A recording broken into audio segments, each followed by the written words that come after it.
tough to return after a 2-week break, right? 2-week break? I thought that was longer, actually. I think our last podcast was like 11th of August. I'm lost in time, No, 13th actually. maybe. I'm lost in time. Yeah. All right, so we got some questions. This is Q&A session with Gytis Blaževičius, Augustas Šuliauskas, and Donatas Urbonas. Let's start with the questions. And I loved the first question. Amazing question by our BN Plus member, Minimalism. So, my question, or rather dare for you guys, think of most Pat Beverley thing to do in EuroCup after making a play. And Minimalism, the guy from Montenegro, brings some amazing ideas. It's Eden, right? Yeah, it's Eden. Okay. I'm not sure if we were supposed to disclose his personality, but let's say my bad. Eden. My bad. Yeah, great guy. So he has some nice suggestions. Things like get into shouting argument with Vaidas Karniauskas, argue with his own coach Dedas why he didn't challenge play he was called for, taunt crowds on the road, call out teammates in the middle of the timeout, offer Ann Panther to get her a role in the next Drake music video for favorable calls. This one. We're getting into a danger zone. This one's the best Bring one. pineapples to Trento road game, sprinkle it over pizza, and bring it to the press room. For those who don't know, Trento is in Italy. I mean... So, how many actually of these 6 you think Pat Bev will like put check marks put the on? check marks? Yeah, at least 4 or 5. At least 3, I think. Easily. I think definitely. Not sure about the pizza. Yeah, no. But others, they're so doable in Pat Beverley's life. First 4, high probability of it happening. Yeah, exactly. I mean, first 4. Shouting argument with a different opposing team's player. Check. Yeah. Arguing with his own coach.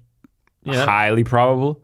Taunting the crowd on the road. For sure. Yeah, for sure. And calling out teammates in the middle of the timeout, for sure.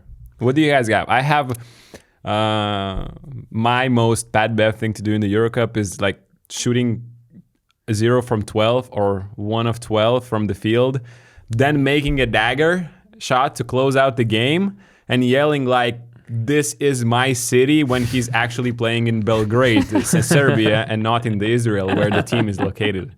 Okay. I think this would be kind of pretty creative, man. Bad Bev moment. Do you guys have something? I don't know. I was very not original here. I kind of combined some of the ones that were suggested. Actually, when the question contains all the answers, it's a bit hard to top it, you know. But and these were great ideas, so it's hard to. I just thought he'll probably flex on some player of a team with a good fan base. Then the European fans are gonna take it as a big offensive gesture, and then flood his Instagram comments.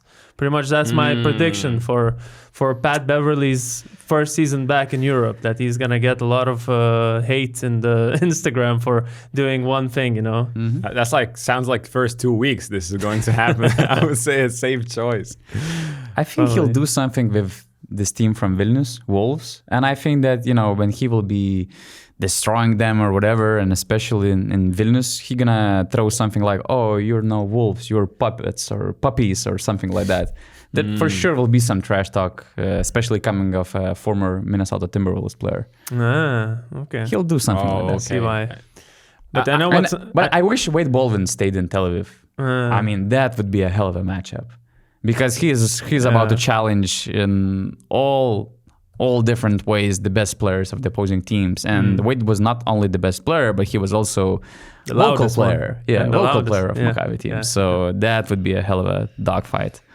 Another thing I think he will do is he will get a switch on defense. He will have a big guy trying to post him up. He will hold his ground, and then he will show too small gesture on him or do something like that.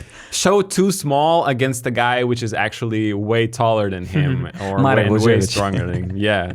That's coming for Marek. I definitely see this happening. Yeah. The only one that's not very likely is the one with Drake, because first of all, he was beefing with Drake. I saw a video that they had a little exchange on the sidelines once in the NBA. So that's number one, why I don't think he would be promising Ann Panther, of all people, a role in a Drake video. And also, nobody really wants to have anything to do with Drake at this moment. So, okay, right, okay.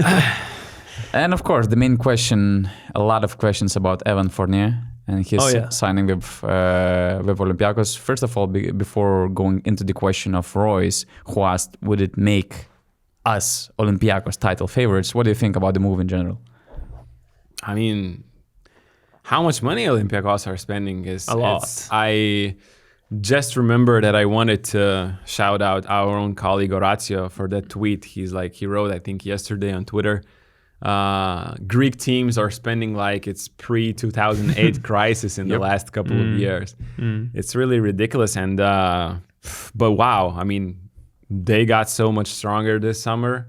They were back-to-back Final Four contenders. Now getting back Vezenkov in the same summer, getting back Tyler Dorsey, signing Luka Vildoza. I mean, Keenan is not going to be playing. I'm not counting Keenan Evans for this season. And now having Evan Fournier back in Europe after 12 years in the NBA is just huge. This is what they needed. He kind of solves their main problem. He's definitely by far the most dangerous perimeter player for this team. And I'm really looking forward for him on the EuroLeague court. I mean, he has so much to prove. He's still young. He's not like other NBA guys that are coming back like at 35, 36. He's still like 32, I think, in his, you can say in his peak. So, well, that's where I would disagree with you about the peak, because that's another reason why when Donatas messaged me, maybe we should go to the studio, do a quick reaction about Evan Fournier signing with Olympiacos. I was like, do we really need to do that though? Because think about it, like Evan Fournier, we just saw him in the Olympics in Paris. His role has been so much like minimized compared to before. And then we look at the last 2-3 years, it's not the Fournier of 3-4 years ago where he was a starter, right? Scoring 20 points a game in the NBA. If he was playing like that, obviously he would still be in the NBA. He's not that guy anymore, right? And I just feel like after a few years, just losing that confidence, it's not like a guarantee we'll see successful Evan Fournier who will add so much to Olympiacos. That's the only reason why I'm not sold on the in his prime at this age, because of the last few seasons he had. I would prime probably is not the right word, but he is still let's say NBA is not his level anymore, that's for sure.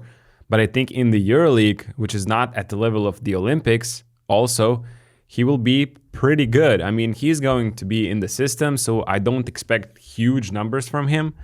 But just for Olympiacos to have a guy who can shoot off the dribble from the perimeter is huge. Their system needed shooters. He's not going to solve their one-on-one problems, I would say, because he's not that great at that. But I think he is just a great player to add for Olympiacos. But just to say back to your point about, it's not the level of the Olympics, playing in EuroLeague. Yeah, but he was playing in a very, I wouldn't say weak guard rotation, but I think that's the problem. He didn't have any help on the backcourt, any consistent start level help. And he became the primary playmaker, not only scorer. He had to create forever, so he also had to score. And here he won't need to do that. I mean, he has Thomas Walkup, Luka Vildoza. I think he will get more minutes as a point guard. If Keenan Evans returns, of course, he will carry the load as well. So that's I don't have a bold opinion whether it's a great move or move that brings some challenges and questions as well. And I love that you actually disagreed, because I also spoke with some NBA people, I would say, and they also had mixed feelings about this move. This was just a preview of a full Q&A podcast that is available to our BM Plus subscribers. On it, we spoke about Fournier's impact. Can it be bigger than Kendrick Nunn's? We also did way too early predictions for the EuroLeague standings. Also predicted which coach could be fired first, and answered many more questions, including one about a potential Final Four location 2025. So make sure to subscribe to BM Plus at basketnews.com/plus.